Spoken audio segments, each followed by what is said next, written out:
the meeting of the Manchester Essex Regional School District School Committee meeting. Thank you to Cape Ann, as usual. So we'll start with public comment. So I saw it at the beginning and the end of the agenda, and I didn't know. Yes, so what we usually do is, for public comment, can't see that here. What we'd like you to do is stand up, introduce yourself. Okay. Tell us where you're from. Got it. And I didn't want to. Okay. I will go first. All right. So my name is Teresa Holland. I live with my husband, Todd Masters, on Woodholm Road. We have a first grader, Nicholas Masters, and a third grader, Claire Masters. So we've been in town for about 9 years. We love it, love the school system. And I've not been to one of these meetings before, but I have been thinking about something for a while and wanted to bring it up. So the discussion is really about class size, and it's specific to the current third grade class in Manchester Memorial. So there are 44 students, and every year that this class moves up a grade, they drop a teacher. So there would have been, last year in third grade, there were 3 teachers, 3 classes. This year they dropped the teachers down to 2 classes. So I'm really wondering, what is the cutoff? At what point, at what number do they need to be to get to 3 classes? My son's class is the same exact size, 44, and they have the 3 teachers. So it can't be a magic number of 44, because that would have been the third grade. So really I'm just looking for clarification, what the guideline is and any information about this, because I really do think that moving into 4th and 5th grades, it'd be great if they could get some of the attention. I'm hearing feedback from parents that kids are saying that teachers really are spending a lot of time with disruptive kids, kind of getting kids in the right places, and it just seems like 22 is a lot. So there are 2 classes of 22. Correct.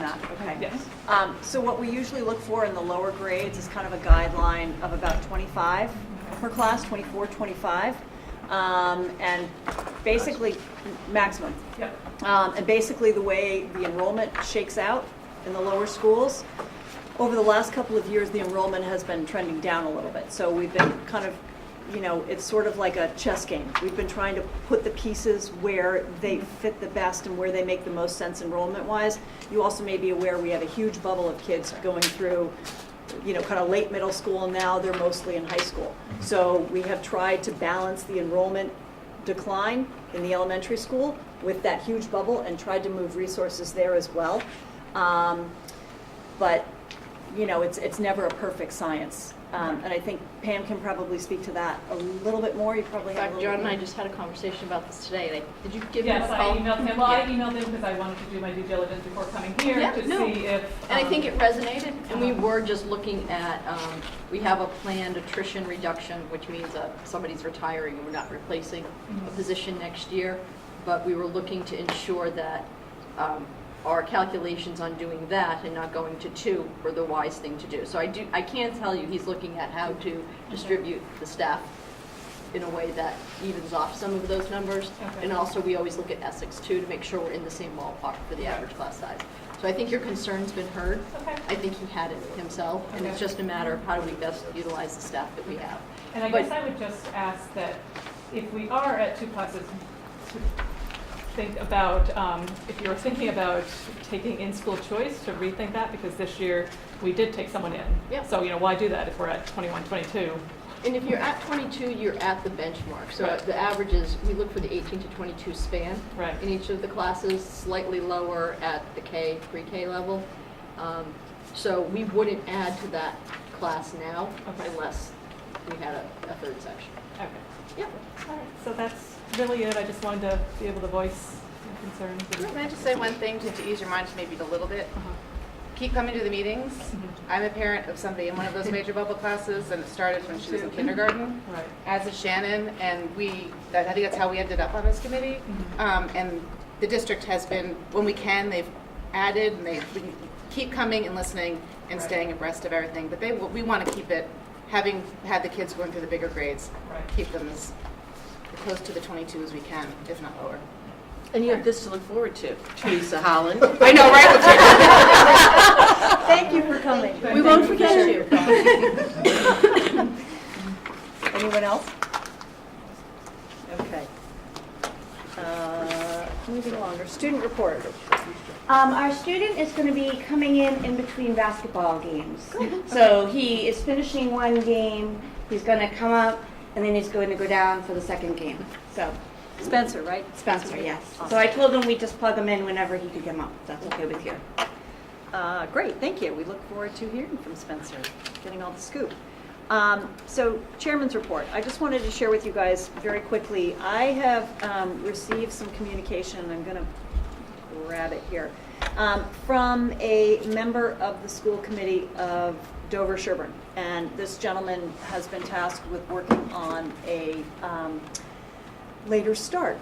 And Dover-Sherburne is looking into that, and he wondered, if anything, what we might be doing. So he and I have started a bit of a dialogue, and he's done some very interesting research. He reached out to us because, like Dover-Sherburne, we're one of the top 10 Boston Magazine, top 10 rated schools in the Commonwealth.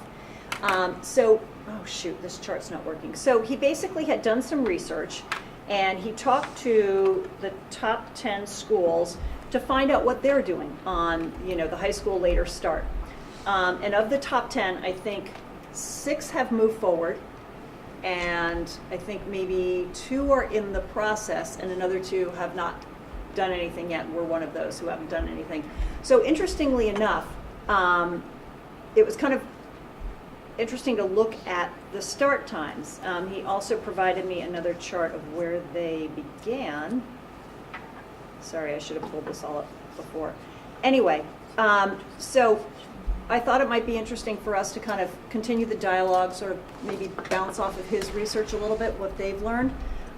Because, this is something that we've had in the parking lot. This is something that we've talked about, and I think the research is very compelling. In fact, about 5 minutes ago, he also sent me another item, an FYI item. Let's see, Sudbury Schools, they're doing a presentation by a gentleman by Dr. Chun Lim, who's an MD, a PhD, cognitive neurologist at Beth Israel Deaconess, and he's assistant professor of neurology at Harvard Medical School. He's going to be talking at Sudbury Public Schools about all of the medical research with regard to later start times. And I can provide you guys with, it's being live streamed, but it also can be viewed via video on demand. I thought that would be kind of interesting, and I know we've talked about that, so I kind of want to just throw it out there.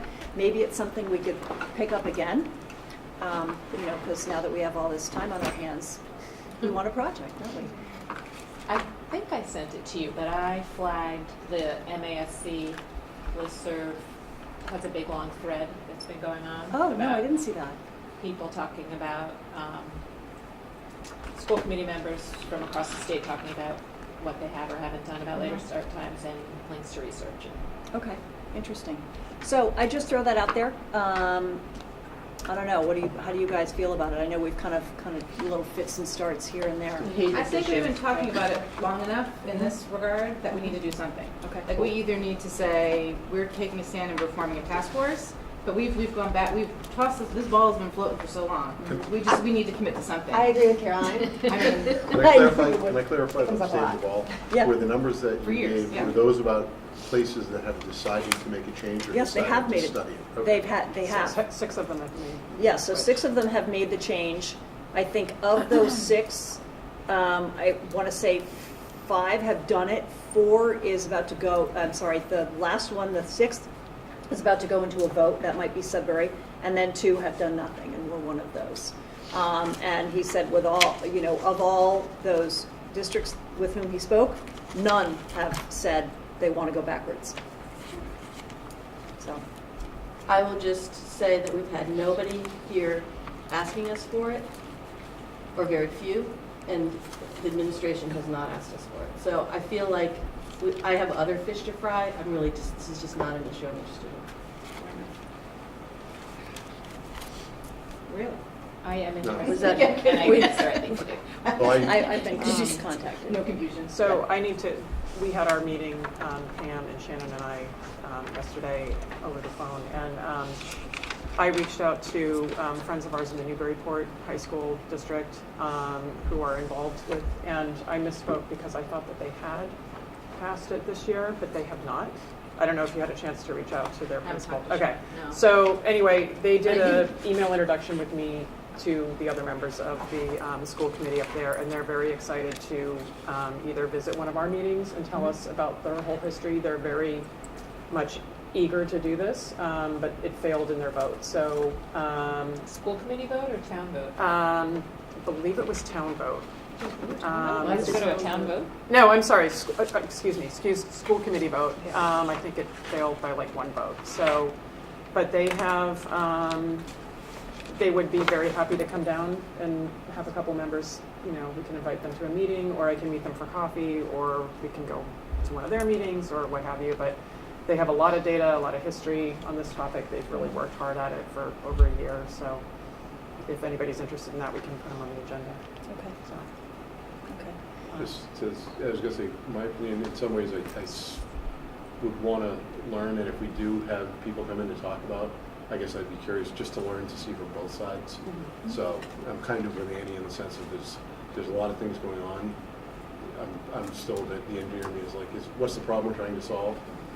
So I'm not necessarily like, great, and I tend to be well, 8 people, your peers are doing it, you should be doing it too. That tends to push me in the opposite direction a little bit, so I would definitely be very cautious about what is this, where's the goal?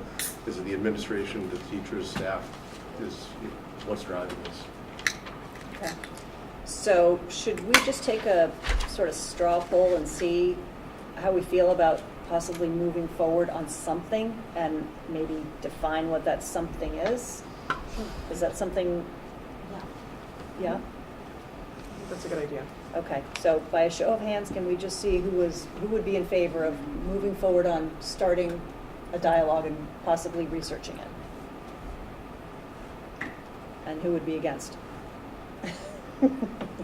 Sorry, guys. No problem. You're out. Democracy fails me again. I know, so sorry. I just think we Just do the we need research. to Yeah, at least okay. do the research Yeah. so we at least know what Yeah. we're talking about. I'll forward everyone the MASC. Okay, Right. and That'd be then great. how do we want to move forward on doing research? What do we want to do? Do we want to form a task force? Do we want to just talk about it as a group? What do we want to do? Let's start by watching the podcast and inviting Newburyport people, and then we've got a starting point. Okay, I will send that off to you guys. participating in this point. I know. Can we also invite somebody, can we find a peer group that has Yes. made okay, let's not go forward with? Yeah, you find that. Yeah, okay, Who is we'll do that. There is one. Getting me involved one way or the other, yeah. I think that, and also the Newburyport people said they'd be happy to show the flip side of it. Okay. The counter argument, Okay. so. Because they You did can reach pass. out Yeah, to Georgetown and Masco Masco's too, done it because the last 4 years. They've been they working had on huge it. initiatives, but Yeah. they've also But they haven't implemented not yet. implemented. Cost prohibitive as of now. Yeah, And Beverly well, has that- done and it for 10 something years. that, Yes. something It's that not is, as it's something that's key to point out At least. that our friends in Newburyport pointed out is that the ones that have passed have overrides. They have what is it called? Not voluntary overrides, but the mandatory overrides, or in other words, those districts don't have as much of a financial constraint as other districts do. Well, I was because of gonna their say it's the over- Weston their- Wellesley. Burlington is part of, I think they are, we're all broken into different roundtables, and their Right. whole roundtables, you know when I say I went to the superintendent's luncheon or the breakfast? They decided together to go Right. forward with the early start time. So I Right. think many of the top 10s are in that belt. Right. So they kind of went forward, they talked Together. sports, they made some It accommodations, helps so. if the people you play sports against So- do the same. Yeah. Right. We have a couple. And I that's don't know something that that's we- the biggest hurdle to overcome, really, because I Can't hurt. I think it kind of comes down to when you have to make the call on how you're going to at least what I've heard, when you're going to reorganize your morning and the impacts on families and homes, it's hard to get consensus through the whole K-12 community as to what the impact is going to be and who's willing to burden the big change.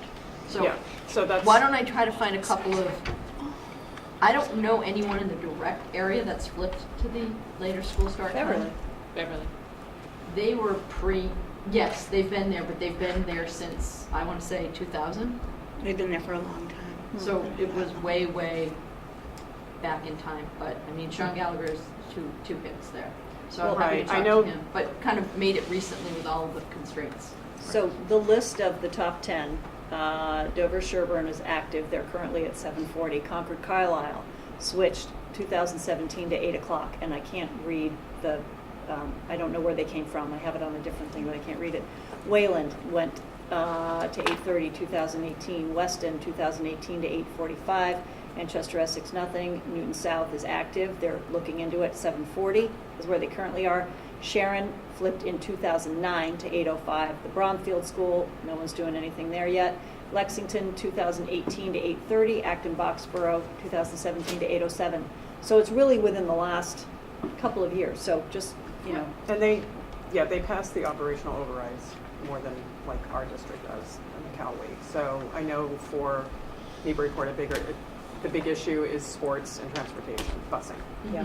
and those costs going up. So That'll be same here. yeah, Yeah. it's the same with us. So, and we kind of laugh that if we all ripped the Band-Aid off and did it all at once, it might, rather than this sort of domino effect. But anyway, I don't know if our taxpayers would laugh. But yeah, yeah. All right, so we're going to invite some area communities to come and share their research and their experience. Yes, please. I think that'd be great. Great. Okay, moving on to the consent agenda. Excuse me, can we? Oh, I'm Spencer's sorry. here and he's got to go to his game. Spencer. so I- Yes, thank you. I'm sorry. Oh, it's okay, you don't have to do it. So just give us a quick rundown of what's going on. First of all, I'm Mrs. Erdman. I know we've met ages ago. So thank you for being willing to come sit with us and give us the scoop. We're going to grill you a little bit here and there. It's fine. We like the gossip. So have at it. Tell us what you know. What's going on in school? Yeah, what's going on? What's your name first? Spencer Meek, How do you spell your last name? M-E-E-K. And you are a, Junior. Yeah. Mid-years for junior. So right now, I'm actually probably gonna head right home and start studying. Good, that's what we like to hear. Yeah. Well, I don't like to hear it, but so right now I'm currently in the midst of some of our quarter two ending, all of the tests that we have that go on right at the end. So in specific, I have my French midterm going on, which is a real life simulation of the AP exam. So it's pretty intensive, and it's 4 parts, each about an hour long. It's just a lot. So there's a lot of studying that goes into that and having to prepare. Other than that, I know, me personally, I have some form of an assessment in every single class that I'm taking, all throughout this week. So I have, aside from French, I have three assessments tomorrow, and then French and another assessment on Thursday, sorry. So for me, I personally am a little stressed. I've been trying to keep on top of it, and I feel pretty good about some of the tests that I've taken earlier in the week. I think in total I've probably had 10-ish assessments this whole week. So are your peers kind of in the same boat? For the most part, I think it depends on the level of the course. APs in specific just require a lot more preparation specific to the AP tests. So we're taking AP practice tests around this time. So for me, I'm trying to run through those. I take 3 AP classes, AP French, AP Bio, and AP English, all of which have a pretty hefty workload, just in the realm of APs. I also take Honors Pre-Calc, which I don't know if you know the wrap around it, but it's one of the harder honors courses at the school, just in general. It's rigorous, but it's good. And then I also take US History too. And I just like that class because it's fun. We're learning cool stuff. Anyway, so for me, I'm a little stressed, if I'm being honest. I personally am able to manage my stress pretty well. I'm usually pretty lackadaisical, if you ask anyone that I know. So I'm not usually like this, so it's a little new territory for me, which is good. But being in this whole situation, where we have a lot of different tests going on, everything that's very different to study for, it can get a little overwhelming. So how do you find, if you're in this situation with all of this on your plate, and you have friends who are in the same situation, how do you guys manage this? How do you guys manage the stress? How do you guys, what do you guys talk about? I personally don't, I probably don't manage my time or my stress as well as some other people do. For me in specific, I play a sport all 3 seasons, so I'm always committed to some form of sports team, which at a minimum takes 2 hours. I also live in Beverly. I was school choice here, so for me it's a 15-minute commute back and forth. So I lose about 2.5 hours to sports every day, just practicing. And then I get home and then I gotta, take a shower, eat dinner, all that. So me personally, I'm not the exemplar of somebody who can manage it, but I just take it in chunks. Power block is a huge help to me personally. I take it very seriously. I try and get as much work as I can done. And when I don't have it, it's nice because I'm able to socialize. I'm in the French power block, where every 2 or 3 days a week we get to just speak in French, and that's all we do during power block, which is cool. And it gets us, immersed a little bit more in the culture. Every once in a while we'll watch like a movie or something just to try and relieve, if everyone has not a lot on their plate, so that's good. And then I am able to just kind of manage it whenever we have free time in class. I work on whatever I can. Do you find that reaching out to teachers or reaching out to guidance, or do you take advantage of that? Do your friends take advantage of that? I have multiple friends that take advantage of it. I don't personally struggle with the workload difficulty-wise, so I feel good about it. It's just an issue of time management and getting it done. I'd say on average I'm probably like asleep by 11-ish, if not a little bit later. Depends on the night, but that's How are you usually. finding, we're switching gears for just a minute, how are you finding the climate? Manchester? I mean, I've been here for a while, so it's not too new to me, I suppose. I think specific to my class, we've had some issues in the past that I'm fully aware of. And me personally, I thought over the summer we've all matured a little bit, and I think our class is being a little bit more well behaved this year, which is nice. Now instead of hearing our teachers talk about us, we hear them talking about different classes. So that's good for us. I think this past year has been like kind of a wake-up call for a lot of people, and they're pitching their whatever strategies they were using and trying new things and trying to be friendly, be nice to other people. It pays off. You think Ruler is, so some of the work that we've done around, or that you guys have done around Ruler and sort of embracing other people and understanding how other people feel, do you think that's taking seed at all? Do you feel like it is? I hope so. I also do peer mentors, so we're working a lot with Ruler and trying to implement it in the freshman classes and all that. So I hope it's working. We're trying our best to get it. Sometimes it's hard, especially with the freshmen. They sometimes struggle just talking to upperclassmen. They might be intimidated. I'm not entirely sure. I was always very willing to just talk to an upperclassman about cool classes they were taking or whatever. But I think some are just intimidated by people that are 2 years, 3 years older than them. So they're a little nervous. Every time that we go into classes, it's a little uneasy. We get in there and they're like, yeah. So I think it all depends, but so far what I've seen is that they're kind of standoffish, and that it's tough for anyone that's trying to help them to reach them when they're being standoffish. So that's tough, especially as peers. We don't want to really pressure them, but at the same time we want to implement these programs. So I personally, I take advantage of it. I'm fairly friendly with all of the kids in my grade. I know pretty much everyone by name. And I know people from other grades too that are in my classes or that I just know from sports or other clubs. So I personally just like talking to people. I think there are a lot of really interesting people at Manchester. So Well, thank you for coming to talk to us. Thank you. Thank you. so much. Thanks. Can we get a Good quick, luck. can we just spend Yeah, time asking we one asked quick one question? We got one more. What's your perspective on the later school start time? Oh, good question. I'd appreciate it. Tomorrow? I think, just from what I know, I'm pretty sure all the rest of the schools around us hold the same schedule, don't they? For the most part. I know Beverly doesn't, just because I have friends in Beverly, but I think everyone else holds a similar 7:40, 7:45 schedule, right? So as a sports person, that makes it a little tough, and I see where that's coming from. But at the same time, people need 15 minutes more of sleep every day. I've seen a lot of people, especially this week, coming to school. One of my best friends, he's very sick, and he's getting 5 or 6 hours a night, and he just isn't recovering at all.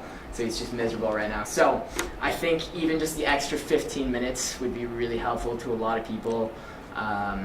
I think also giving them that extra 15 minutes, like, we're giving you 15 more minutes to get to school. You shouldn't be late anymore. that should be, I mean, you could probably bargain that a little bit. I would take that bargain in a heartbeat, so, yeah. Spencer, how do your friends at Beverly feel about the later? I mean, I know that's probably all they know. Yeah, it is. Yeah, So, okay. I mean, they like it. Yeah. They wake up a little bit later. They take Right. 15 more minutes. Right, exactly. Yeah. Yeah, as far as I know, they like having that schedule, and I don't think it interferes with any after-school activities. Okay. I don't know. Me personally, I try to wake up earlier, on the other side, just because I need to get ready in the morning, and then I have to leave at least with 20-25 minutes Right. left before school because Lincoln Street backs up in a Right. heartbeat. So I have to be here by 7:30 if I have any chance of getting into school on most Right. days. Right. Okay. So yeah. Thank you so much. Thank Yeah. you. Thanks. And good luck with all of it. With everything.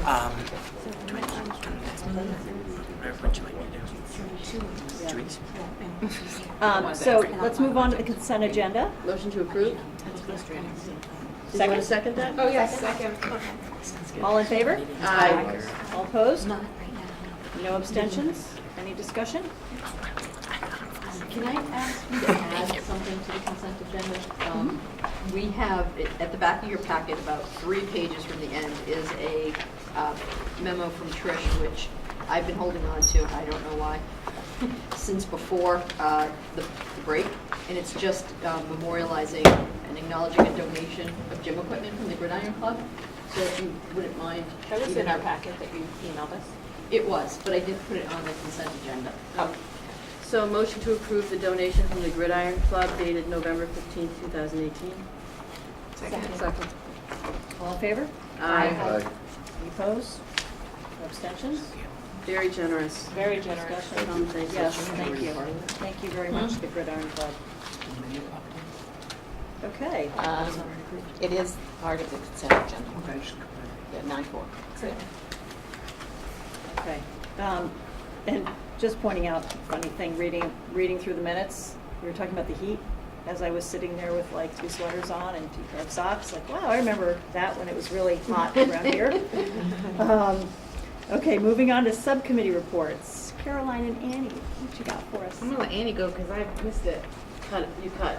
I cut. So building meeting, and Pam and Avi are going to fill in when I miss something. We are finalizing the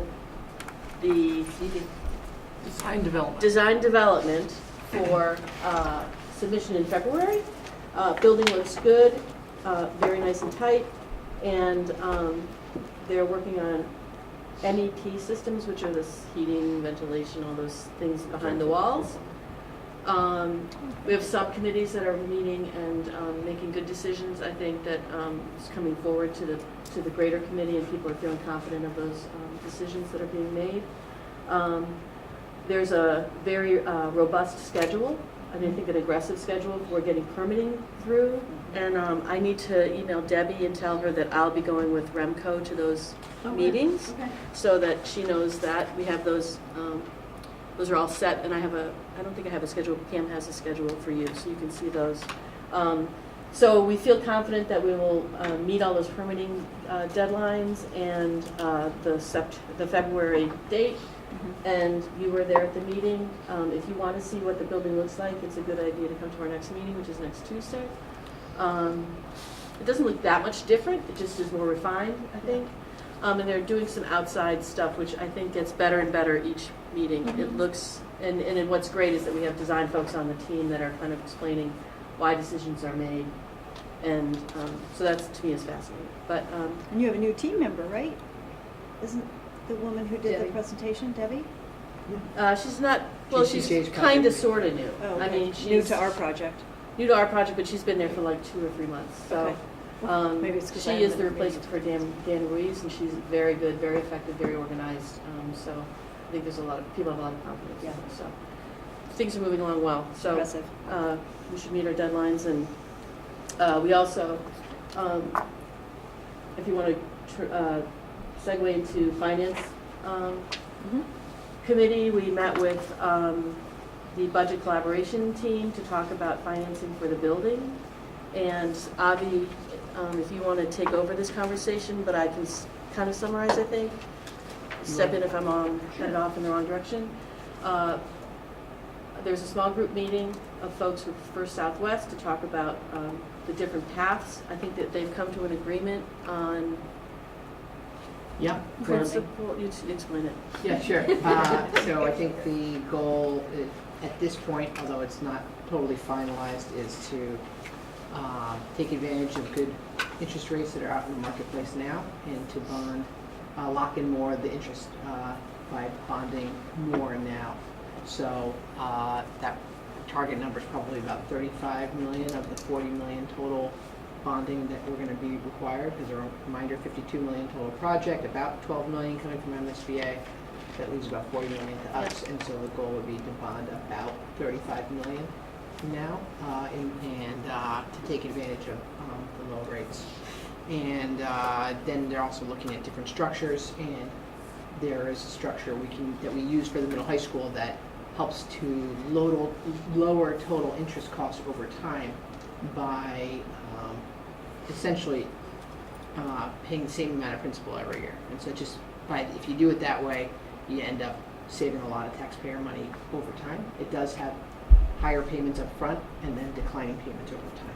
That's level principal, right? Level principal, that's Okay. right. And so those are the two options that people tend to be favoring. I think one of the things that everybody wanted to make sure was that the numbers, annual numbers, would be in line with some of the estimates that we provided when we brought the cost to both town meetings and the referendum, and they are, in part because the interest rates right now are looking a little more favorable than the conservative estimates that we published at the time, which were closer to 5% now, under 4%. So heading in a good direction. What happens to the balance? If you said we're bonding the full 35 million, I missed it. Yep. Of the 40, what happens to the other 5 million? You would need to bond the remainder, and the idea is that it would happen within about 2 years. One of the Okay. things you're trying to figure out is what MSBA will reimburse exactly, So we need to have that. so you don't Okay. overborrow. Okay. The goal is to not overborrow. Yep. Just one other, I just want to speak to process. Sure.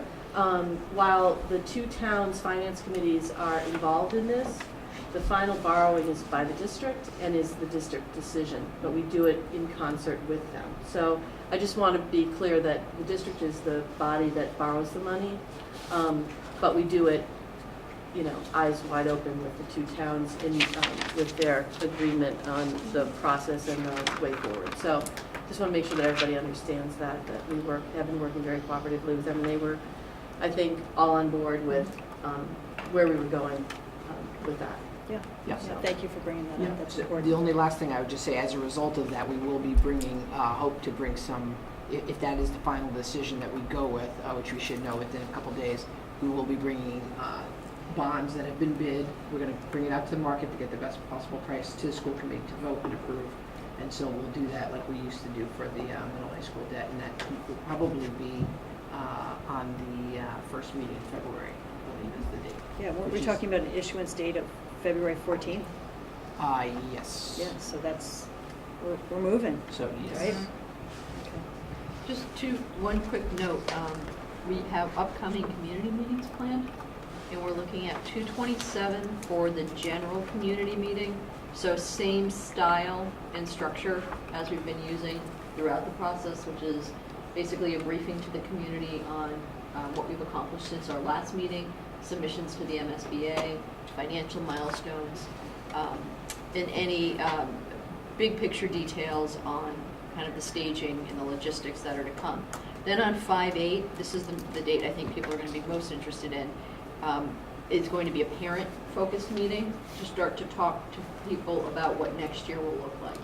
I know John's getting lots of questions already about where are kids going, what parts of the building will be occupied, how will we get into the building, what are the safety measures. What date did you say? May 8th. Yeah, in talking with John Rich from WT Rich, we need to go through a few more steps before he'll have enough detail and a safety plan to share with parents. and I anticipate we'll have another meeting over the summer as we get closer to the opening. So as you're getting questions, which you probably are, about what it's starting to look like, if you just want to have people hold that date in their minds and encourage them to call John, he'll tell them what he knows up to this point, but he is involved in all of these project meetings, so he has a real good sense of where we are and what we do know and when we might know more. So he's our point of contact for on the ground at Memorial School. So the architects will be at that 5-8 meeting, so they can directly answer questions from parents and John. Yep, so the architects are Yeah, JCJ, yeah. and they'll probably be the focal point at 227, because we'll show Okay. the update design. Yep, WT Rich, John Rich Yep. is the owner. So John He's Rich. also working closely on our project. yep, They're going to be the team, they're our construction managers, and they're going to be the team that puts together the safety plan. right. The signage for safety, the access path. They'll have regular meetings with the building-based team on, week to week where the hot zones are, what we should anticipate. So when we were interviewing teams, they rated very highly in their communications with parents, relationship building with parents, and safety and security on tight sites. So we're going to turn that over to them on 5-8. That's not anything we're going to be designing. John will advise him. John Willis will advise on kind of the basics of how the building runs, so how he'll need to accommodate. But it's, in terms of the safety planning, it'll be the Ridge Company. Okay, I Are had, those both sorry. the same format of the one meeting in the morning and one meeting in the I evening hope on the same not. days? No. So the discussion was, at this point, given attendance in prior meetings, it may make sense to move just to the evening meeting, Okay. if that's For both of these? for both of Okay. them. And if you guys have a different opinion, or you want to encourage us to keep that morning meeting, just let me know, and I will relay that to the whole team. I like think how we that did that's the amazing. morning in Essex. We flip-flopped. We had a morning in Manchester and evening in Essex. I think it's hard for the elementary school, we can talk about this later. Elementary school parents to get out at night, so we'll Okay. talk about it, and I think we should, yeah. I had March 13th in my notes for a community meeting. Did we kick that to February from Friday? We tossed several dates Okay. around, so you know what? You may be right. Okay. Because I think when you say that, who was it that said they couldn't be there on the, let me go back. The community meeting? Yeah, I have the 27th in my calendar. A community meeting, March 13th, TBD, and then a second one early June. And that's different from the early May parent outreach. Yeah. Okay. So we have, Conflicts. we'll type Yeah, that let up. me, but I we will go have a back, number so of meetings. pencil, not pen, and we will double check it. Okay. It's going to be somewhere in that those 3 Wednesdays back from break. So we're talking about doing one community meeting, right? Yeah. Not 2 different dates. Is it Okay. 1:15? All right, we can come back to that. At Finance Committee, I think we should go back to any other, we also talked about the budget. But I figured Avi would hit that. Yep, so it was a good meeting, very quick. I think they were happy with where we were in terms of staging too. We had resolved those issues. What else did we talk about at that? We just talked about some logistic issues with the town. They were comfortable with where we were, and we also apprised them of some of these meeting dates and the permitting schedule. So I think it was a good meeting overall, Very positive. straightforward. We got a lot done. Yeah. Okay. Communication? Rachel and Ken? So we had our kickoff 5th grade task force meeting last week. It was very productive. Tricia led the troops. We had both principals from Memorial and Essex. We had 2 5th grade teachers, Ken and myself, swing teacher Ashley Sartell, and about 3 parents there. And our main objective of the meeting was to develop a timeline and evolution of the history of the 5th grade trip at both schools, which was very interesting to kind of see how they started off, where they ended up, and where we are today. So, and then identify current curricular and programmatic objectives of the trip. So without going into tons of detail, we came up with about, 5 objectives, which we narrowed down to about 4. And we're just moving forward with the findings. So it's been really helpful. It was very interesting Ken can chime in here, but it was very interesting to see where we came from at both schools. We had to kind of especially in Essex, we had to kind of Kim Field had to put together, had to talk to a lot of various people.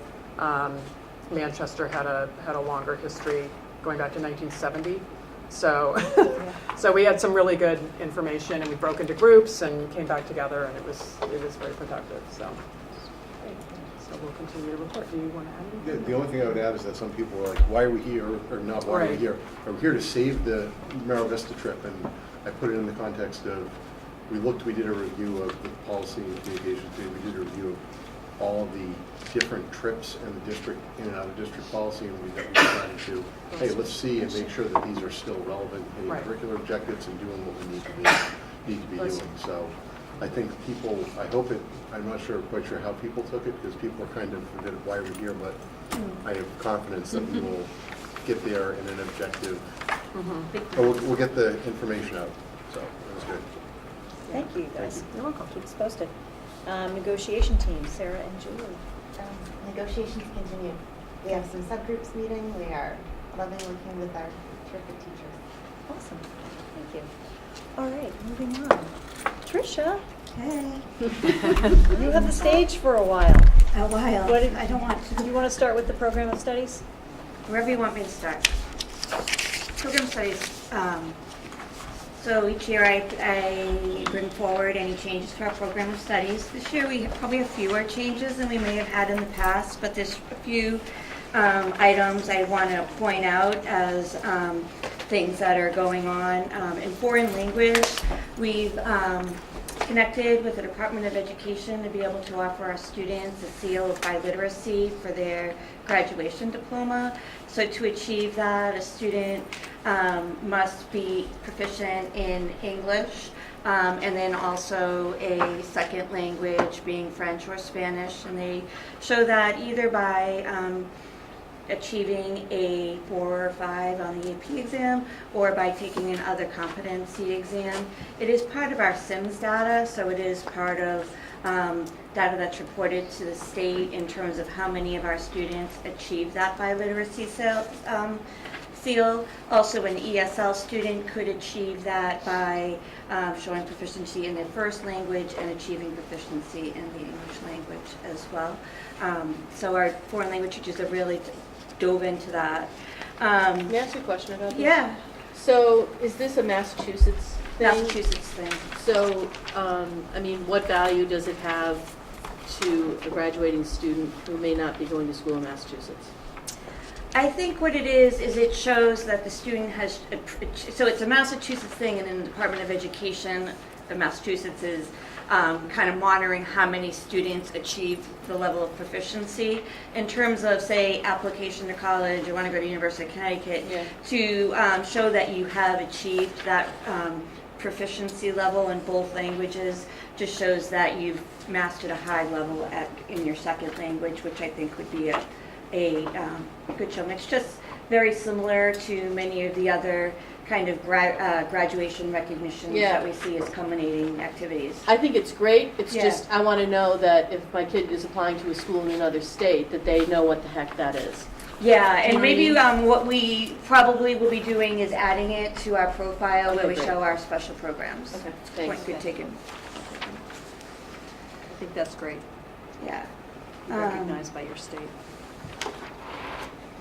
You'll see a change in addition in science into addition of AP Physics 1. Currently, we teach AP Physics C, mechanical, which has requires a real depth of mathematical knowledge, kind of similar to taking Calculus BC, which we do not offer. So what we've been finding is that our physics teacher is teaching like deep math that students haven't been exposed to as of yet, while also working towards the physics. And kids struggle, and we've seen that in our scores, and we've also heard that from students after they've graduated, that they feel as though they really needed that BC calculus to find real success in the physics class that we offer. Also, by offering AP Physics 1, it opens the door for more students to be able to enroll in AP Physics. So currently, to be in AP Physics C, you have to be simultaneously enrolled in Calculus. By adding AP Physics 1, it's concurrently taking Algebra 2, which really opens that door to kids looking to go more into engineering that may not be at that place of BC Calculus yet. In social studies, we're going to add a new elective course, 9/11 and the War on Terror, which will flip-flop with facing history and ourselves every other year. But again, teaching that more modern history we think is essential for students. And then the only other change I'd bring to your attention is Digital 2D. AP Art has a change in its requirements, and we're able to offer that as either student may take it first semester or first and second semester, including some work we prepared for the AP portfolio. I had a question on the life skills. Oh, yep. Me too. I noticed that was under math, but the Yeah. yeah. Can I take that? I actually want to take the murder one, but Yeah. So that's sorry. under math because it was elective developed by a math teacher. Uh-huh. So it's taught by a math teacher. but the and description doesn't say anything about math, so it kind of I think when Right. there was a large focus on financial responsibility and kind of that financial management of life as the course was developed. A new teacher, the teacher who originally developed the class is no longer with us. She's moved on to another school, not. That sounded right. It came out of my mouth. I'm like, no, she's like, that didn't sound right. She, another teacher is teaching that, and this update and description is really just to update to the current course, how the current teacher is kind of focusing on the course. So does it no longer have a real It does have a math real focus? deep financial literacy component to it, yes. Okay. Yeah, that's a big part of it. Okay. That was my question also. Are we doing questions? We're doing questions. Okay. So my question is, rather than add AP Physics 1, is there a push to add Calculus BC? So that's Because I'm really the next hearing- conversation, yeah, and it's a it's big a gaping hole. conversation within the math department that we would need to have in terms of determining that trajectory of kids moving towards Calculus BC and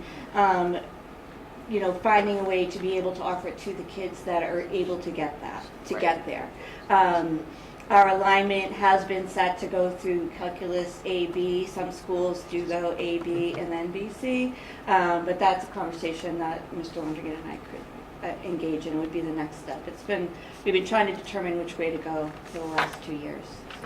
So do you think you guys? I think there's a great value in having Calculus BC. We have heard, again, anecdotally from some of our graduates, they feel as though they're maybe one step behind at some schools, particularly entering engineering.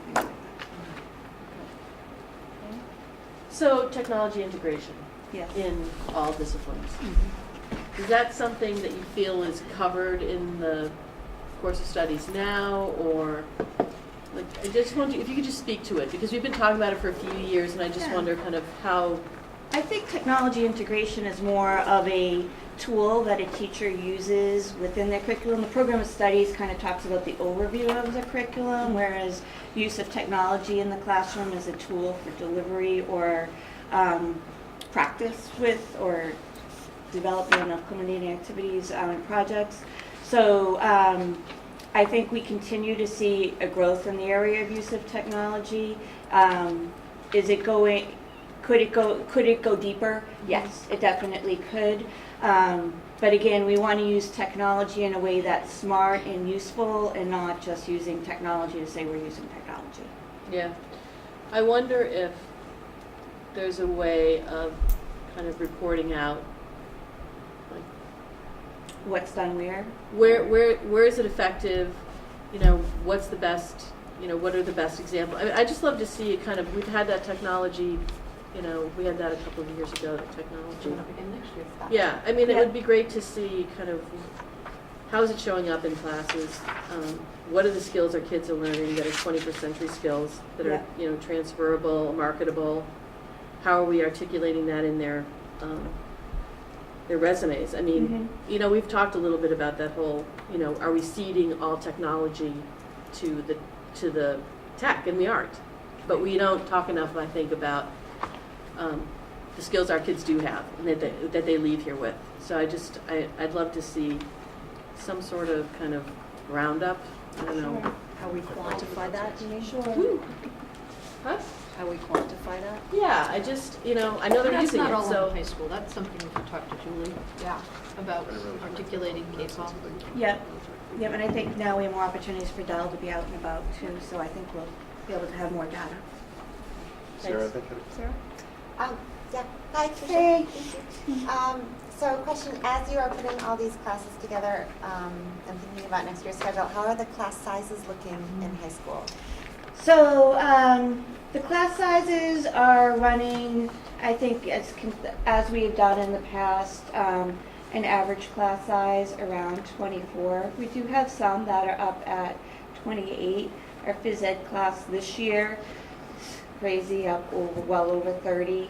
But we are adding 2 new sections of PE next year to resolve that issue, because that's freshmen and sophomores where our highest numbers are.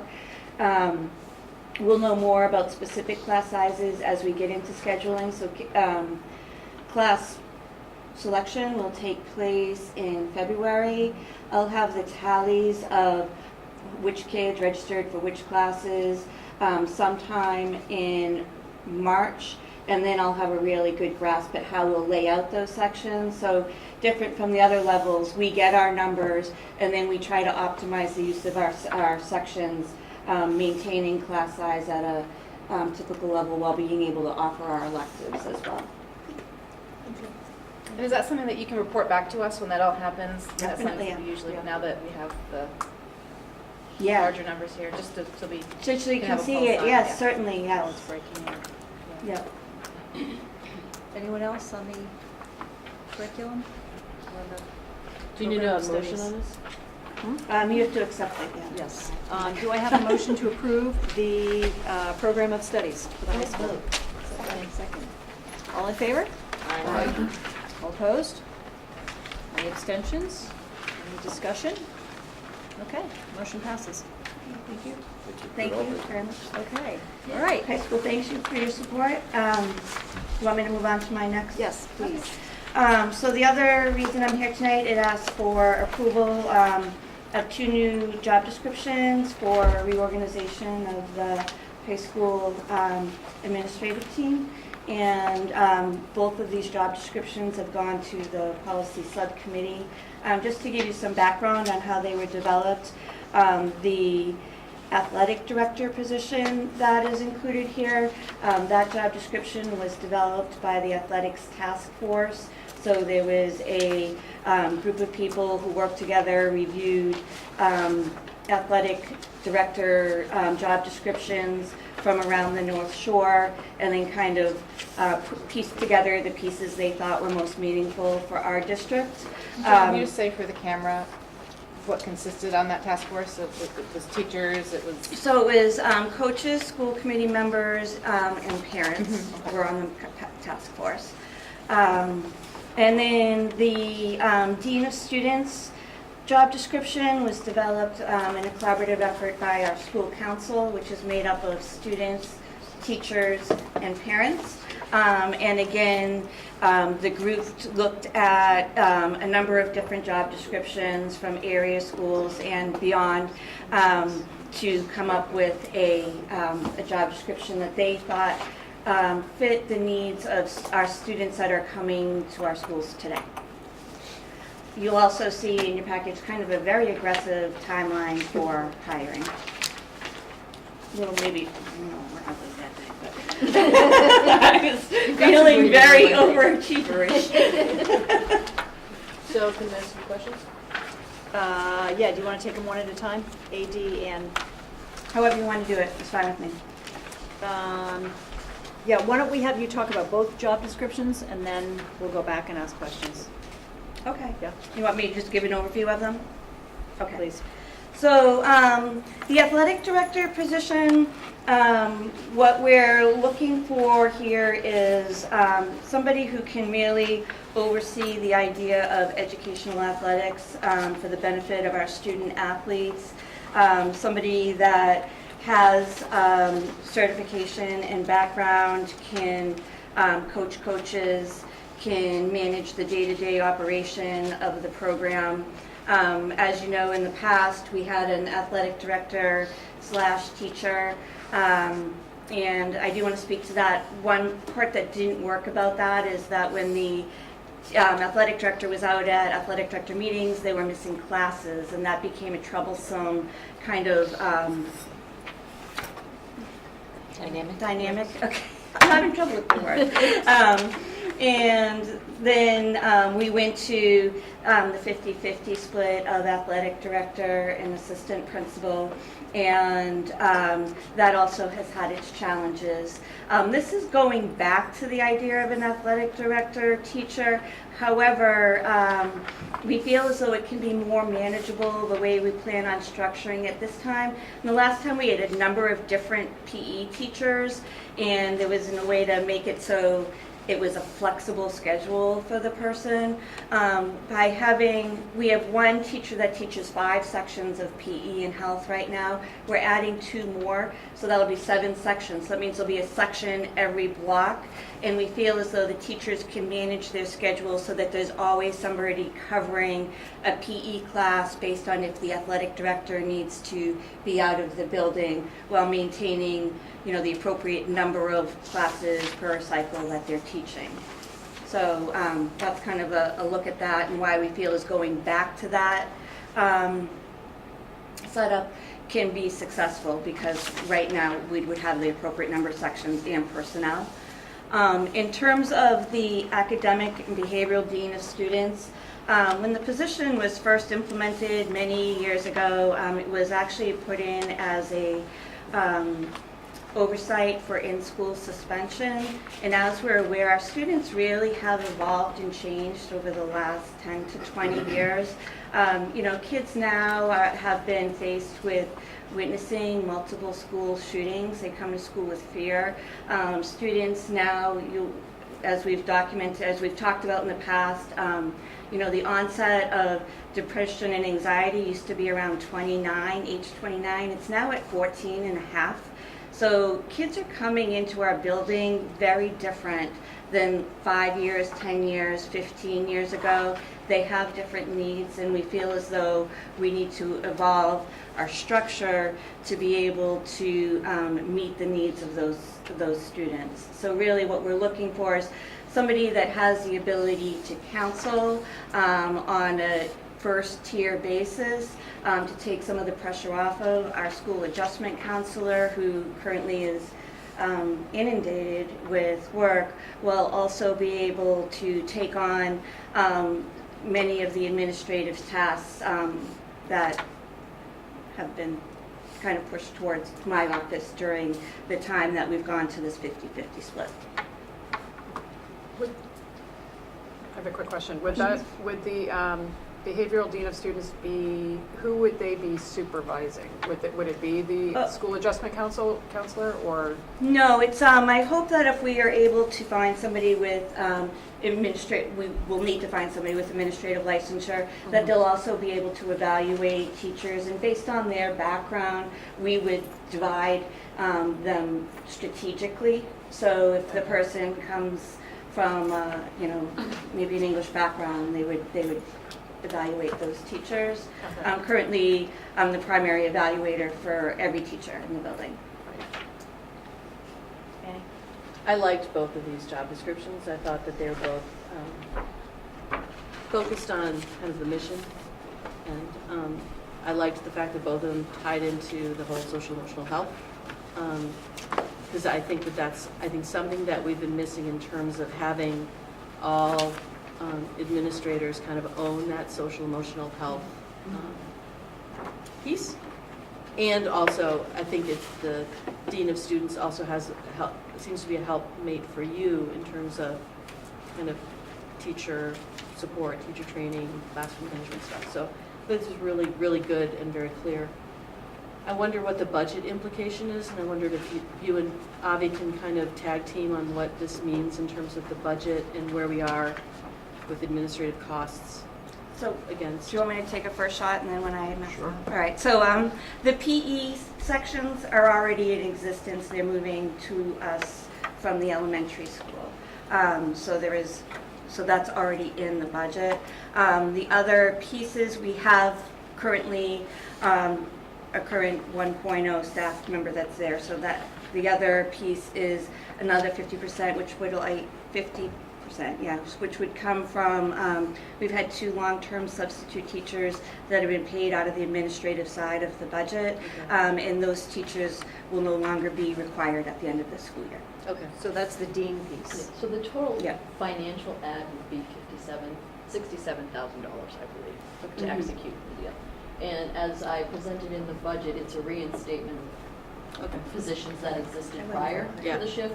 So when our former AD exited to take a full-time position, Yeah. at that time, we divided the existing administrative position in 2 and took that off the table. So we're going back for a reinstatement, but in real dollars, we're looking between $50,000 and $67,000. And just one final question, then I'm finished. What's the PD budget for the? Because it seems to me that these are positions that we want these folks to be kind of well trained, up in terms of on top of what's new, what's current. So I just wonder, what's the PD budget for this? Have you thought about that? Because if we're going to do these 2 positions, I want whoever these people are to be, really engaged and on top of everything that is going on. And there is a professional development budget for the district and the school, Yeah. and all teachers and administrators are required to pursue professional development for their licensure every 5 years. I know for myself, I try to take a course at least every year.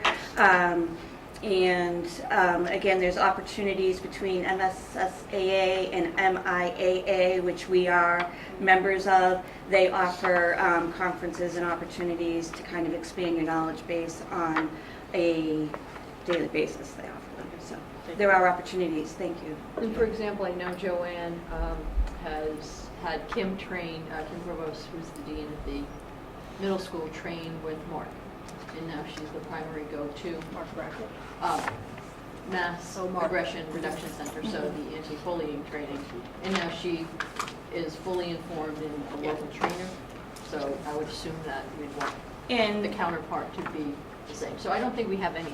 And we've all had mentors as well as when we've come on, and Okay. I would hope that we'd be able to have some mentorship for these Absolutely, people. because there is a Yeah. district-level administrative PD Yeah. budget, Okay. which Okay. I think is more than enough to make sure we onboard the people appropriately. Yeah, I would say that was the best thing that ever happened to me when I got here. Good. Good. So you need a motion for this. I do. Okay, can I have a motion? Should we do them separately or one by? I think you could take all the in one? whole, Okay, so may I have a motion to approve the efforts and job descriptions for the athletic director and the dean of students? Someone? Do I have a second? Second. Okay. All in favor? Aye. All opposed? Any discussion? I just wanted to add one thing. I think this is so great, and I'm so happy about this, but one other quick thing I wanted to say is I would love to see, I know we're talking about an SRO, we're sort of exploring that. I would love to kind of see how this behavioral dean of students plays out. I'd love to give it a little time and see how it plays out before we sort of rush to, I know we're talking about an SRO, so I would love to, because I think this is going to make a difference, for sure. So I just wanted to kind of put that out there. I agree. Yeah. I think we're still in discussion phase, stage of SRO. Yes? We are. How about a task force, just kidding. Don't we want another one? Okay, motion carries. Thank you, Tricia. Thank you. I appreciate all your support, and thank you very much. Thank you. You don't want to stick around for budget? It's past her bedtime. It is past my bedtime. I can't even speak. Thank you, Tricia. Okay. Thanks. I know. Sorry. I'm magnifying.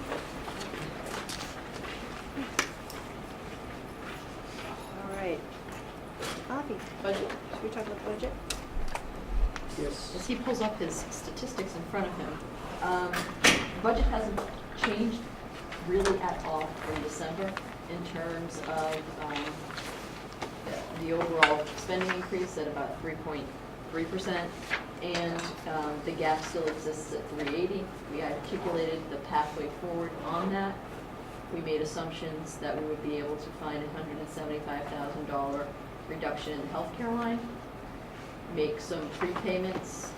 We did adjust that number by about $20,000, but for about $70,000 in prepayments, and through attrition, primarily through retirement that will be replaced at the elementary school, which I had mentioned before, sticking to our M5 retiring plan, and as Tricia mentioned, we've been holding several long-term sub positions throughout the district that will be rolling off. We will easily make our number of 125 gap reduction and have money left over to fund the initiative. That 125 comes from the attrition, the M5, and the long-term subs? Okay. 125 is the part of that designated to gap reduction. Okay. We'll come over that number, and those dollars will be used to support the new initiative and to offset any specialty positions that we can't find an M5 replacement for. Okay. And you said a 3.5 spending increase? 3.3? 3.3, I'm sorry. But, so I guess not Sure. a lot of new news since our 3.25. large report in December, except for that Avi's been able to run the preliminary apportionment formula, which is also looking pretty good. So you need to take them through that. 'cause Are we gonna see the breakdown of where you found the savings like we usually do in the next meeting? I'm not going to attach heads to it, I typically don't. Yeah. But yes, No, just, you it's know, in the- that PowerPoint. I can bring up the slide. Yeah. It's in the PowerPoint from 12.5 Yeah. and 12.13. That's good, that's good, That's there. Yeah, 175 for health insurance, we targeted at a district at 80, but with staffing at 125, that's. Perfect, that's, yeah. Yeah. And prepayment? I just like to see it. That's Will the be district included in payments. our 129 presentation That's what I to the meant. broader community. Thank you. Yep, and we'll talk about it with full FinCom tomorrow night. Okay. Okay. And Manchester FinCom. And we can bring it up if. apportionment, we want to talk about that? Sure, I'm happy to give a quick overview. And apportionment basically is, just as a quick definition, is how we split the assessment to the towns between the two towns. And there's a formula in the regional agreement and has several formula inputs. It's typically slated to happen 30 days after the school committee adopts its budget. So if we adopt the first week of February, it would be by no later than the first week of March, and the treasurer sends a memo. I typically run the numbers to make sure they look good. The towns look at the numbers as well to make sure they agree with them. And so that timing is important because we don't really know what the apportionment's going to be until a little later. One of the reasons why is there are four major inputs. One is how we plan to spend money and the breakdown between instructional and non-instructional costs. The reason being that the regional agreement splits instructional costs one way and non-instructional another. But basically the major inputs, once you know that, is between enrollment, how many kids are attending from each town, property values and how they split out, what percentage of total property values for the district are from one town or the other. And the reason for that is because it's kind of a proxy for ability to tax. And then the last one is total population and total number of people in both towns. And so we look at those inputs. The property values get updated by the Department of Revenue every 2 years, and so it's slated to be updated in about a week or two. So it's kind of a big biannual update of numbers, and so in a week or two we're going to have a formula input that will not only change the FY20 apportionment, but also carry forward into the next year and beyond. So until that's done, we don't really know what it's going to be, but they do publish a preliminary property value number that is going to be finalized, and so we've plugged that into the formula. And overall, what we're seeing is that for the first time in several years, The Manchester, if, just as a reminder, our total budget's growing 3.25% in terms of spending. The non-town revenues are growing a little below that, which means the assessments are growing slightly above 3.30, not much above that at all. And it looks like Manchester's increase will only be 3.21, whereas Essex will be 3.48 based on current inputs. Normally, we've seen Manchester growing slightly faster because they've been having a increasing share of the number of students and/or property values. But some of those formula inputs have been changing a little bit over the past year or two. So again, the difference between that and where we were at the tentative budget, when we just say they both get a 3.3 and we don't have any formula update, is really only about $13,000 for each community. So a very small number compared to the fact that the total assessments are $730,000. So I guess I would say it's stable. It's not final. It's slightly different than it's been in recent years with, as of now, looking like Essex might pick up a bigger share. We'll see how that changes. And again, it's an important asterisk because until the final numbers are in, we really don't know. But I think based on that, and the fact that those final values are really just one piece of the puzzle, I don't expect a drastic change. So I'd say this is a nice directional look at where we're at so far. That's interesting. That's great. Thank you, Olivia. And I would You might point be the out. only person that thinks so. Well, no, you know, I like to geek out on that kind of stuff to the extent that I can understand it. The interesting thing was at the Friday collaboration meeting, we talked about this, and it was really kind of a non-event, which is great. Yeah. So. Means we should have pushed harder. Just saying. I think that, to be honest with you. No, I know. No. This is my broken record. No, I had but to get it folks in. in Essex are talking about a bump that they saw. I mean, you might have seen it on social media because of appraisals or whatever. The Oh, yeah, I assessments did went see up. that, yeah. Appraisals. So that's not the school yet. So Yeah. I think that it's probably good that it's a non-event this year. And our numbers for the building will be hitting next year. Beginning Two of fiscal different 20. buckets. I know that. And as Different much as I buckets, yeah. wanted to fight for more, it's like. I know, I just, Picking the battles. All right. I'm Great. gonna go weeping. I'm kidding. Okay. Thank you, Avi. Thank you. All right. We're getting to the end. Pam, you have your mid-year goals? I do. Touch It's on on the quickly. last couple of pages in your packet. And big picture, I feel like progress made on some big items, and the smaller items need some attention now. Some little, they're not ticky-tack things, but they are smaller and just things I'm kind of kicking myself that are still hanging around. Like ClearGov, it pains me to have to give the update that we are now stuck in a back and forth with them about cleaning up some of the data. So Larry and Avi were fantastic. They let me sit in and work with them a little bit on digging in and doing the data check on it, because it essentially pulls down from our annual reports. And we found some areas that weren't reporting appropriately. So we have to figure out now how to get that edited so it doesn't create misinformation that we are then cleaning up. So it's a slow slog, but it's moving. How much is like debugging what they have as opposed to our stuff uniquely didn't go into their system correctly? Or you don't know? I'd say it's about 50-50. Some of the Wow. things that are in there I'm seeing are directly pulled from how I might have classified something in the end of your report that might need to be clarified on our end. Some of which is just they have a formula that pulls various things, and based on how they create master groups, it might be a little confusing. And we have the ability to annotate with comments, so we're going to figure out where we want to do Okay. that if it's just a question of clarifying. And I think the conversation that came up was just general classification. Like, where are we choosing to put certain things? So when you start to look comparatively at other districts, our technology number struck me as low, and then when you look at it, it's because we're assigning certain personnel and certain items in different Elsewhere. places. So how much do we want to be consistent with some of our like districts, or at least just have the answer to the question as to why, if you did a point-to-point comparison, we may look like we're not spending a lot on technology, it's because we've distributed it through different lines.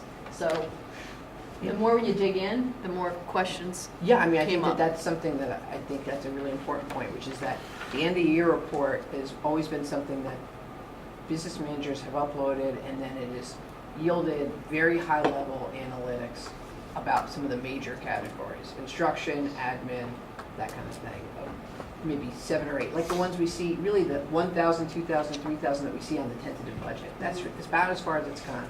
Now that you have organizations like ClearGov starting to mine the detailed data and put it out there, it's great for transparency, but it does highlight the fact that a lot of districts do things differently, and it's all within the realm of reasonable classifications based on DESE. So sometimes it may just be, as Pam said, understanding, oh, this looks strange, digging a little deeper, maybe talking to some other districts, and then having a reasonable explanation for why we may classify it this way or that way. Big picture, there shouldn't be dramatic differences, but it could, I think the more you get into peeling the onion, the more it can start to create questions. And if I remember correctly from the ClearGov meetings that you and I attended with you guys, is that we have an opportunity to add a little asterisk, if I'm not mistaken, so that if people are kind of like, why is the technology number like this? Yeah. We actually have the ability Yes. with the software to add that. So I think that's an important thing to note as parents and community members look at it. So that one felt like 2 steps forward, 1 step back. Like the Yeah. closer we got to Right. trying to land the plane, the more questions we started Right. digging. I just wanted to throw that in there in Yeah. case people thought of Yeah. it as, you know. So it's taking something that only the more detail-oriented, like behind the scenes we looked at all the time, and making it ready for other people. So it's a great exercise. Hopefully we'll find some more time in the late winter and spring to keep working on it. So just kind of going down the list, big picture, the interest-based bargaining. I couldn't be more pleased with the fact that it is moving on the schedule that we established, and it looks like we'll be able to bring it in for SC approval on April 9th. I think the trick is going to be just setting some limits on what we can accomplish reasonably in our workload and stipend subcommittee. And we have a big meeting coming up tomorrow on that, to take a look at the stipend organization and bring together points of view from both the leadership team and the teacher team, and kind of share stories and recommendations. So hopefully we will make some progress there.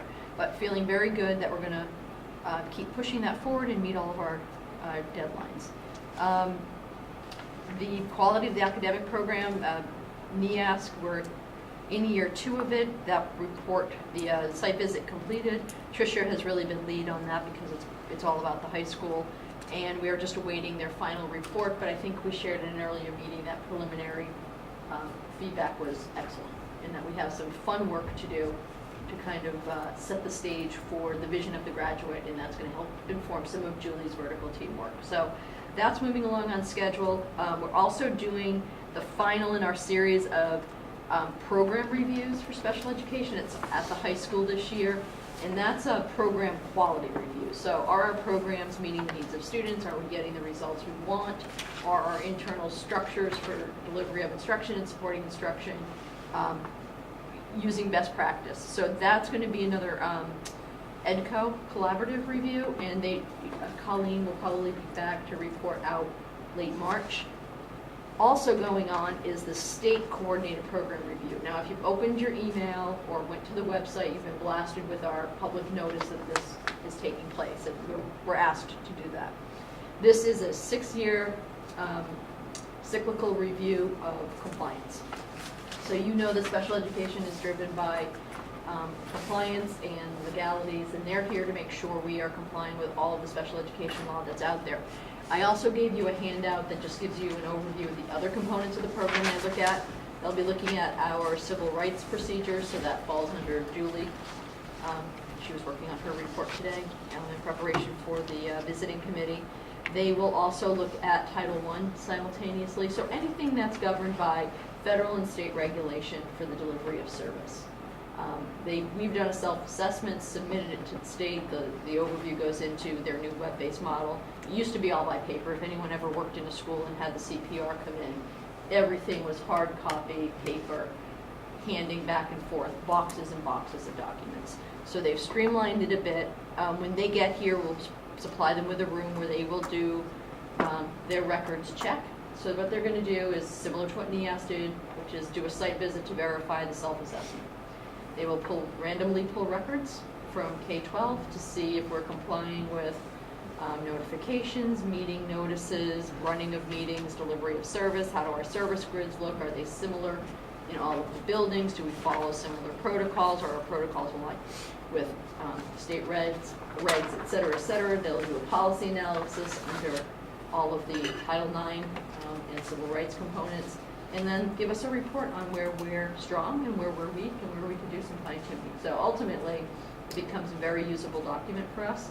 I don't think through self-assessment we identified any major areas that we are aware of that we're going to get cited for, but we're hoping that they can give us some direction in some areas we may be, we put out there for asking for some guidance. So they'll be here next week, and then the report will be published within 90 days. So happy to answer questions on that. We're going to continue to revise the district improvement plans. Everything's kind of in play to make sure we're acting on the findings of our reports. I think, Tricia's presentation tonight is a good example in terms of the athletic task force was put into place last year. They came up with a very specific set of recommendations, and she's been going forward and implementing those, and where it's appropriate on the district level, supporting her with resources and financial and or structural. So I think we're doing a good job of making improvements based on the recommendations. The building project, who knew? We knew.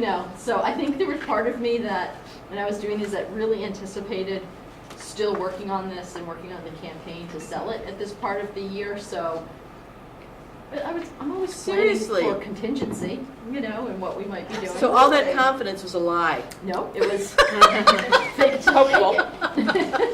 No, you want to be prepared for both. And I was just elated when it went through both votes, and just excited now to be doing the real nitty-gritty work of making sure it gets up and running. So fun things ahead. I did think we'd have fewer meetings in this stage of the game, but it almost seems like there's more. I mean, we're on a conference call 3-4 times a week. We have 3 tomorrow. It's a good, You're so good at it, though. it's a good team effort. Being on conference calls, I don't know if that's something to be And I good was at, but- really happy there were contingency preparations I had put in here about having the backup budget and the what-if budgets that we didn't need. So that's all good stuff. Really excited about that. What am I missing? Oh, the social emotional. I think Ruler is going great. You've got a first-hand report from a student who is charged with, working with younger students to try and implement it. So I think he gave you a great sense of some of the positives and some of the hurdles that we face with the older kids who it's brand new to them. I think our hope is by starting at elementary and working up, by the time, a few years from now, our 9th graders will have had it for 3 years at the middle school, and it'll become part of their vocabulary. So we are pulling together, and I didn't put it on here, but we have been working with Yale to look at some of their assessment tools, so we can do some first-year benchmarking and then kind of chart progress along the way. I think Joanne's out ahead of us and already did a self-assessment at the middle school and was pleased with the results. Joanne may know. Yeah, but who I think answers that assessment? Is it by the students? Is it by the She was doing teachers? it with teachers to get a sense Okay. of what their implementation patterns are like. Okay. So full commitment, we're all in. I'm sure, some parents are seeing more of it than others because we're still in that first stage of implementation. But I think very positive response from staff and students, and it's moving forward on track. So none of the assessment includes students, just teachers? Thus far, we've done no assessment other than Joanne's informal assessment Right. at the middle school, and we're gearing up to work with Yale. They've sent us 3 different assessment tools to look at. Okay. Absolutely involves students at the secondary level. Oh, at the second, okay. Yep. Great, thanks. When do we start talking to parents about it? The goal's next fall, Okay. so let us get it baked in a little bit and then start to roll out Okay. phase 3, which is parent information. Just an aside, I think I told you this already, so I won't go into it, but Mark Brackett is trying to work with the state of Massachusetts to possibly he's recommending a statewide adoption. He spoke at MASC, and I guess was really well received. So in our discussions, or my discussions with some other superintendents, we may actually start to get some visitors in the future, because I think he really made an impression on people. So we're preparing for that and going to collect some data. Yeah. So it's something that's been on my mind tonight as we talked about the 2 new job descriptions at the sort of administrative level at the high school, and then looking at your goals under student learning, the very last thing under the very last item, explore and identify opportunities to expand cultural proficiency of students and staff. I think it would be super awesome, and I know Trisha's going to find the best person available for both those jobs. It would be awesome if we could find some people to bring some diversity and cultural diversity. It's on to our everybody's staff. mind. I just wanted to say it out loud because I've been thinking about it too. We should be doing that for all hires. Yes, but especially the people who are the leaders of, like, leading the teachers and leading the students. And so I'm thinking about that potential SRO and also these 2 positions. That's all. Good That's point. great. That is a good point. Great to bring that up. Any more questions? First, I feel like you've had a breakthrough. Like, we had so many kind of like big hurdles this year, negotiations, and you guys have done amazing work. I can't believe we're where we are. We baked a lot of cookies. No, but really, I mean, like, it was a tough, looking at this year, negotiations in the school vote, and it's like, wow, we got through those 2 major things. So, wow, you should feel really good. I feel fantastic, and I Sure. feel like it's giving me time to kind of redirect. Yeah. And like, I got to sit in yesterday morning on the ELA, the regional reading initiative that Julie's working on with Sally Grimes, Darcy, I can't think of her last name, from the Hill. Burns. Darcy Burns, and then assistant superintendent from Gloucester, assistant superintendent from Pentucket, and they're really trying to work and coordinate awareness around, sometimes it looks like it's not broke, so don't fix it, but how can we make sure, even though we're still having a good level of success, that we are making changes in real time so we can keep our kids moving forward in reading. So they're really digging into the research of how to educate teachers and work together so we're not all going it alone. So that's just really exciting to just be able to sit and listen to an academic discussion about what we could be doing and should be doing and what the research says. So lots of exciting things there. The ELA task force, it is slow work, it's hard work, but they're making progress. So I've been able to spend some time listening. Is this the Essex thing? I mean, what was that thing in your note about the Essex reading thing? That's Julie has co-founded with some other folks a local reading initiative. So it's like a county, Essex County? It's kind of going to go a little bit further than Essex County, but I'm part of a roundtable for superintendents. She's part of a roundtable for assistant superintendents and curriculum directors. So she's harnessing some of that firepower to start to talk about what we think we're seeing, not to go too far down a rabbit hole, but we think we're seeing an expansion of interventions and looking at what the root cause of that is. And is it because kids are coming with more needs and we should be preparing for an even greater expansion of intervention, or is it because we need to shore up what we call tier 1 or general classroom instruction to make sure more is getting delivered there and that the interventions are really doing what they're intended to do, which is address kids who can't have their needs met at the first level. So she's going to come in the spring and give you the rundown on that. I don't want to steal her thunder because this is really the work she's been doing. I'll pretend like I didn't say This was really just in response to, I'm feeling like I can get reconnected to some of these things again, and it's invigorating. I don't want to point out a thing that didn't happen, but No, point it out. Can you just tell us this? And this is maybe a question The for you Health guys. and Wellness Committee? No, the collaborative unit formation question. Oh. Like, what happened with that? At one point, we have been presented with a Yeah, I know. request to formulate. So, There's been no more action on it. okay. We hadn't heard about it in a while. It went away. Okay. The one that bothers me is the District Health and Wellness Committee. We keep talking about using it as a vehicle, and ME Hub moving forward has inspired me to keep plugging away on this, because I think there's a connection to ME Hub to Yep. impact there. So. So yeah, the State of the Union's good. I think everything that has to get accomplished by the end of the year will. Doesn't done in like March. With all my newfound time. I know.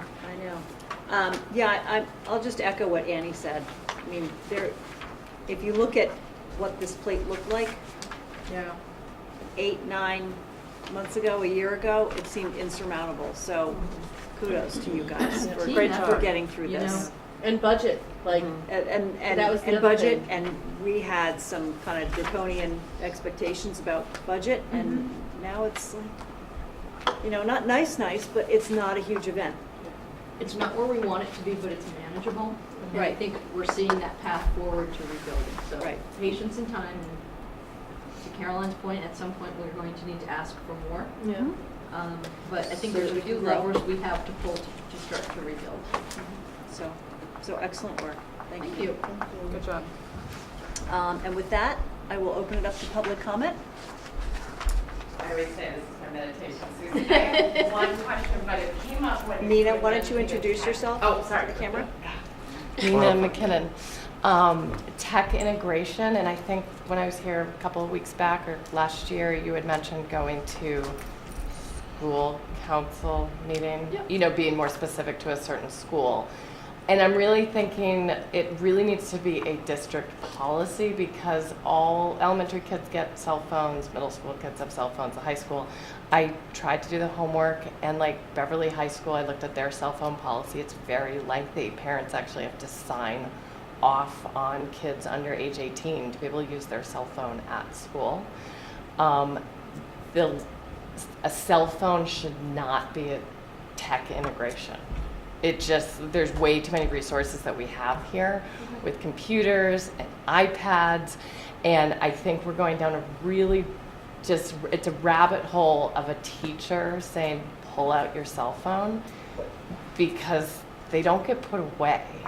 And all of the studies, like we're hearing about the depression, the anxiety, we know what's the acronym FOMO, the fear of missing out, like so much of that is coming from social media, that if the kids would be able to sort of come to school and earn the right, maybe by junior year or senior year or something, but cell phones and technology have to be really looked at closely, because when I think of technology, I think of these kids should know how to code.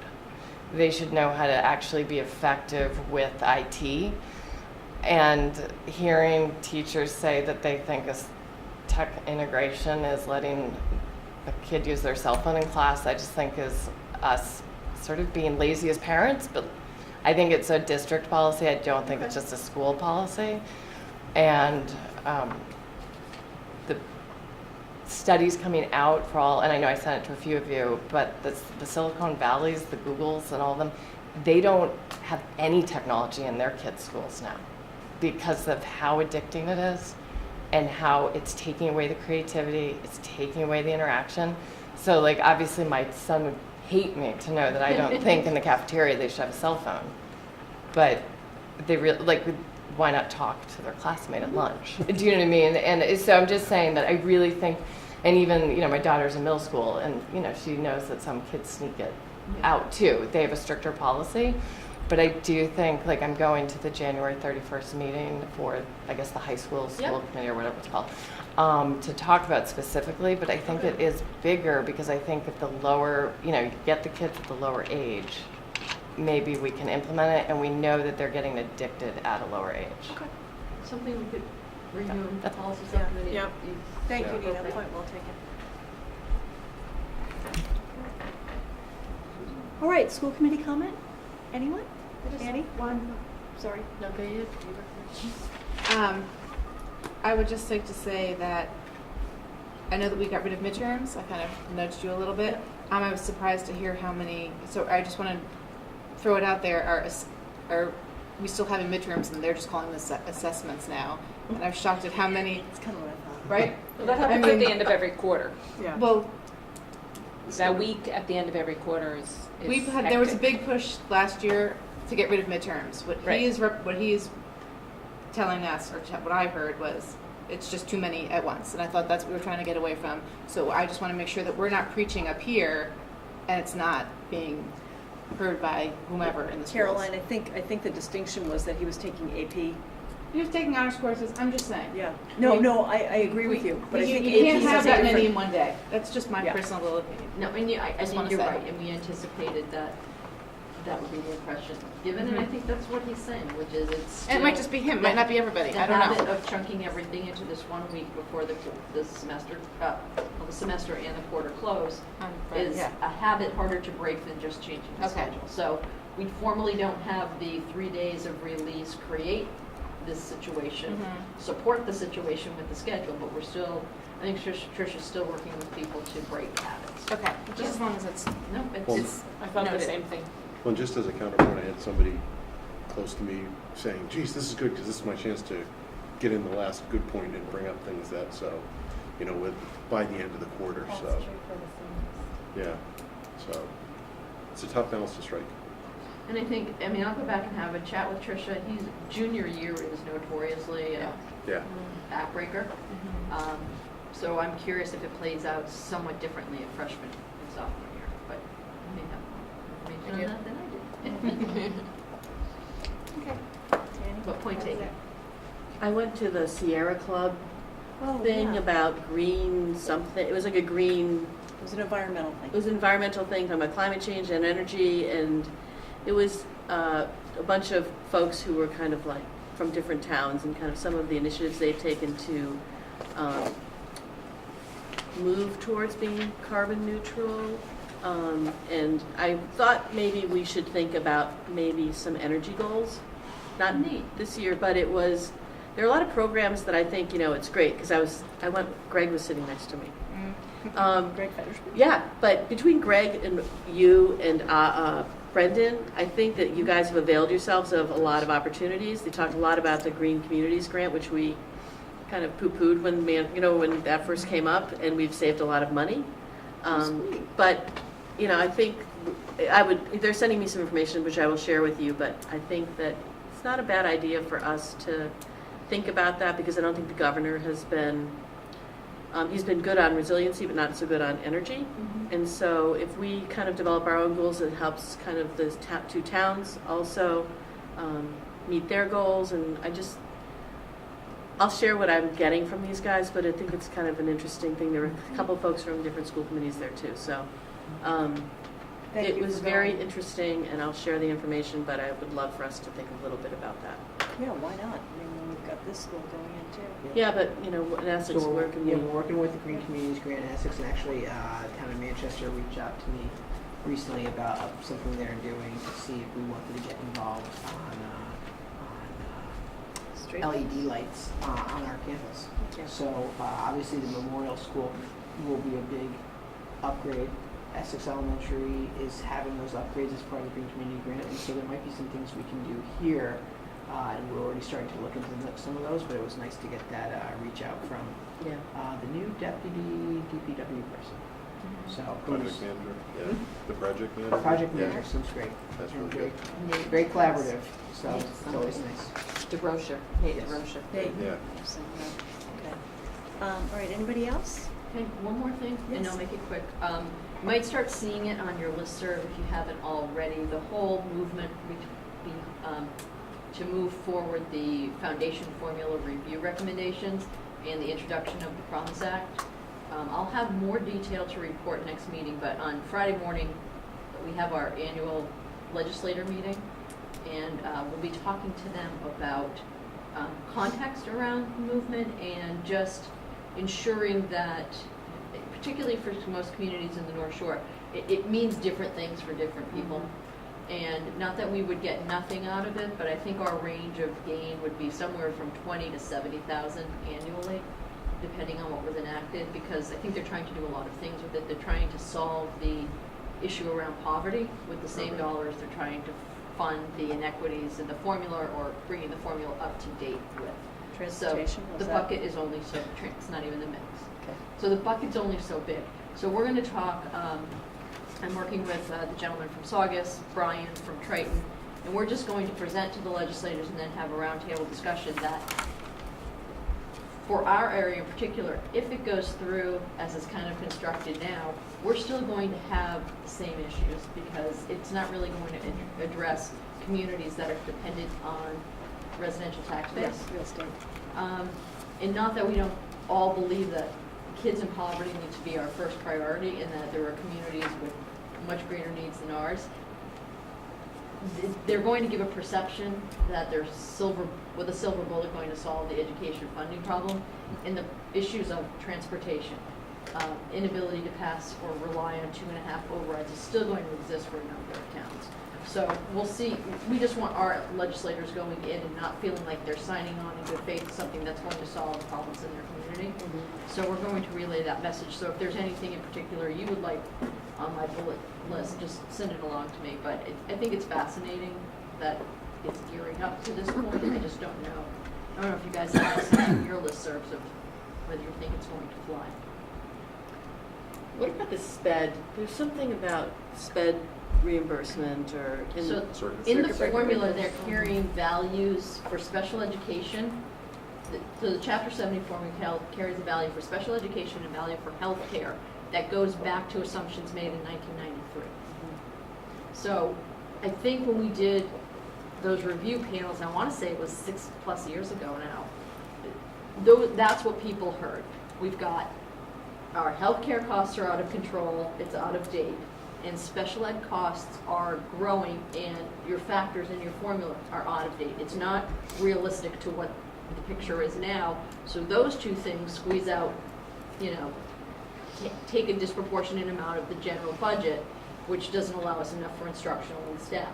So they heard that, and they want to make changes on it, but they've also heard that certain particular communities in kind of not the deep urbans, but the suburban urbans, are facing increasing poverty numbers, increasing ELL students, and there's no adjustments in those formulas to help them combat that issue. So I think the conversation we're looking to have is you are trying to do two, commendable things, which is solve the community poverty issue, which does funnel through the schools, but also adjust for 20+ years of growth in a formula, and you're not going to be able to do both unless you increase the revenue. So I just wanted to make sure you guys were aware that we didn't stand to get a lot out of it. Any little bit helps, but I didn't think we'd be big beneficiaries of that. so it's just an interesting conversation, and if you're seeing anything on MASC that you think is important for me to know, let me know. Okay, great, thank you. Okay, anything else from anyone? Motion to adjourn? Do I have a second? Seconded. All in favor? Aye. All opposed? That was really smooth. What? Nice job. So moved, we're adjourned.